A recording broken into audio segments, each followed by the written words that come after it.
Telugu cinema రంగంలో నందమూరి బాలకృష్ణకు ఉన్న ప్రజాదరణ అపారం. అనేకమంది హీరోయిన్లతో కలిసి నటించిన బాలయ్య, ఒక హీరోయిన్తో సినిమాల్లో నటించి, ఆమె ఆయన బంధువును పెళ్లి చేసుకుంది.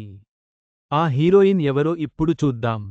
తెలుగు సినిమా పరిశ్రమలో నందమూరి కుటుంబానికి ప్రత్యేక స్థానం ఉంది. స్వర్గీయ ఎన్టీఆర్ నుంచి నేటి ఎన్టీఆర్ వరకు ఈ ఫ్యామిలీ నుంచి అనేకమంది హీరోలు తెలుగు సినిమాలో స్టార్లుగా ఎదిగారు.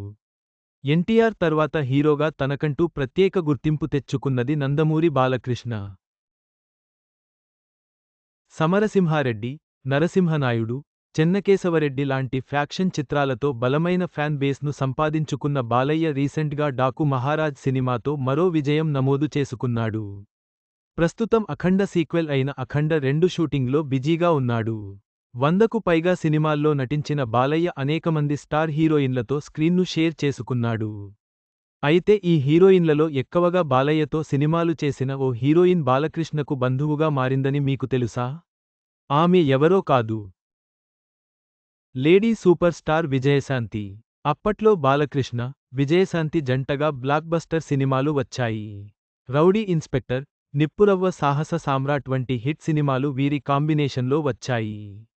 విజయశాంతి 1988లో ఎం.వి. శ్రీనివాస్ ప్రసాద్ అనే వ్యక్తిని వివాహం చేసుకున్నారు. శ్రీనివాస్ ప్రసాద్ బాలకృష్ణకు బంధువు అవుతాడు.